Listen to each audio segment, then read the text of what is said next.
One India Hindi में आप सभी का स्वागत है। मैं हूं पुनीत श्रीवास्तव। जीतने की जिद है, हौसले को उड़ान दी है, मंजिल तुझे आना होगा, हमने तो ठान ली है। जी हाँ दोस्तों, ये पंक्तियाँ बिल्कुल सटीक बैठती हैं गोरखपुर की रूपल श्रीवास्तव जिन्होंने यूपीएससी एग्ज़ाम में 113वीं रैंक पाई है।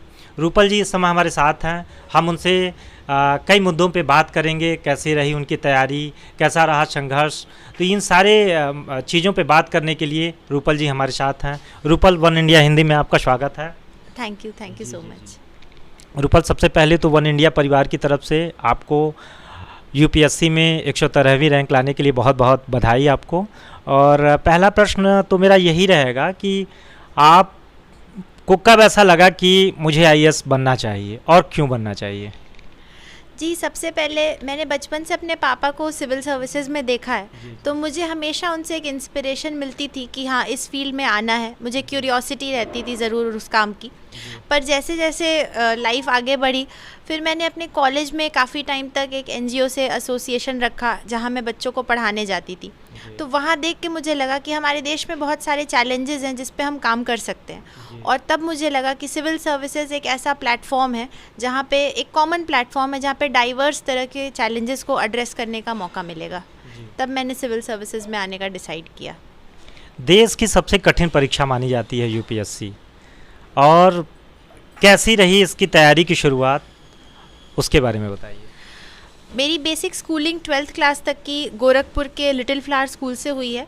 उसके बाद मैंने बीटेक किया है एनआईटी जमशेदपुर से, और फिर मैंने 1 साल जॉब भी की है टाटा मोटर्स में। फिर मैंने जॉब से रेजिग्नेशन दे के फुल टर्म प्रिपरेशन स्टार्ट की थी। इनिशियली मैं दिल्ली 1 साल मैंने कोचिंग की है वाजीराम से, और उसके बाद फिर मैंने अपने अटेम्प्ट्स देने शुरू किए, और ये मेरा 3rd अटेम्प्ट था जिसमें मुझे सक्सेस मिली है। फर्स्ट में मैं प्रीलिम्स मिस कर गई थी, और सेकंड में मैंने मेंस दिया था बट वो नहीं क्लियर हो पाया था। तो दो बार आप असफल रही परीक्षा में। असफलता के बाद आपने खुद को कैसे मोटिवेट किया और फिर से कैसे एग्ज़ाम के लिए आपने खुद को तैयार किया, उसके बारे में थोड़ा बताइए। हाँ, जब असफलता मिलती है तो डिमोटिवेशन होना बहुत ही नेचुरल सी चीज़ है, लेकिन मैं ये कहना चाहती हूँ कि आप अपनी स्ट्रेंथ्स पे भरोसा रखिए, आप अपनी मेहनत पे हमेशा भरोसा रखिए। और ऐसे लो फेज़ में बहुत ज़रूरी है कि आपके पास एक अच्छा सर्कल हो, आपकी फैमिली हो, आपके फ्रेंड्स हो जो आपको मोटिवेट कर सके।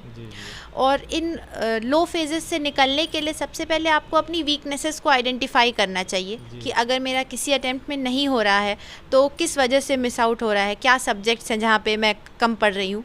आप उन चीज़ों को एनालाइज कीजिए और उन मिस्टेक्स को इम्प्रूव कीजिए, तो आपका सब्सीक्वेंट अटेम्प्ट्स में इम्प्रूवमेंट ज़रूर होगा। तो आपको कब आपने ये डिसाइड किया कि आपको एक आईएएस बनना है? बचपन से एक एम तो था मन में, पर उतनी क्लियर पिक्चर नहीं थी। लेकिन आफ्टर ग्रेजुएशन मुझे क्लियर हो गया कि हाँ, मुझे सिविल सर्विसेज के लिए ही आना है। किसे इतनी बड़ी परीक्षा में निसंदेह माता पिता, गुरु, दोस्त सभी ने आपका साथ दिया होगा, किसे अपना आइडियल मानती हैं इसमें? आइडियल तो मैं अपने पेरेंट्स को ही मानती हूँ, सबसे बड़ा आइडियल, जिनकी वजह से मैं हमेशा से इस एग्ज़ाम में एफ़र्ट करने के लिए, जिन्होंने मुझे हमेशा इंस्पायर किया है, मोटिवेट किया है, तो मैं सबसे बड़ा आइडियल अपने पेरेंट्स को ही मानती हूँ। अपनी प्रारंभिक शिक्षा के बारे में थोड़ा सा बताएं। मैंने प्रारंभिक शिक्षा 10th एंड 12th यहाँ के लिटिल फ्लावर स्कूल धर्मपुर से ही की है। मैं हमेशा साइंस साइड की स्टूडेंट रही हूँ। उसके बाद मैंने जेईई मेंस क्लियर करके एनआईटी जमशेदपुर से बीटेक किया इलेक्ट्रॉनिक्स एंड कम्युनिकेशन इंजीनियरिंग में। वहाँ पे भी मैं गोल्ड मेडलिस्ट रही, और फिर मैंने जॉब की है।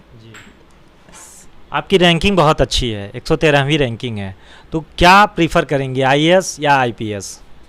मेरा पहला प्रेफरेंस तो आईएएस है। तो ये रूपल श्रीवास्तव जी थी जिन्होंने अपने बारे में विस्तार से थोड़ा बताया। इनके माता पिताजी भी हमारे साथ हैं, हम उनसे थोड़ी बात करते हैं और थोड़ी सी और जानकारी हम लेते हैं। आप हमारे साथ हैं रूपल जी की माता जी। और मैम, सबसे पहले तो बेटी आईएएस बनी है, कैसा लग रहा है आज आपको? हम लोग को बहुत खुशी हो रही है।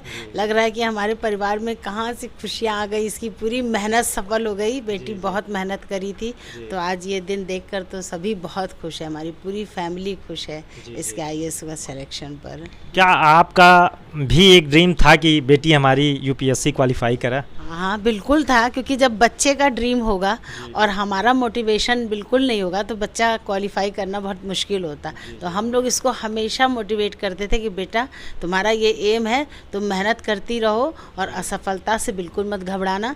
तो इसने इस तरीके के चैलेंज को स्वीकार किया और हमेशा से हम लोग का प्रेरणा रही है ये। बहुत बहुत धन्यवाद। इस समय हमारे साथ हैं रूपल जी के पिताजी श्री अभय श्रीवास्तव जी, जो इस समय जालौन में सीडीओ के रूप में कार्यरत भी हैं।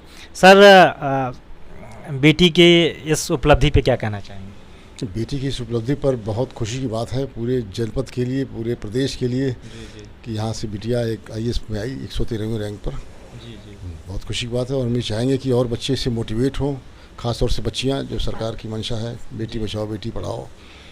आप खुद सीडीओ हैं, एक प्रशासन का एक अभिन्न अंग माना जाता है सीडीओ जिले का, तो आपने प्रशासनिक कार्यों को, जन सेवाओं को बहुत नज़दीक से देखा है, तो बेटी के लिए क्या कहना चाहेंगे कि किस तरीके से आप 2 शब्द आप क्या कहना चाहेंगे, कार्यों को किस तरीके से संपादित करें?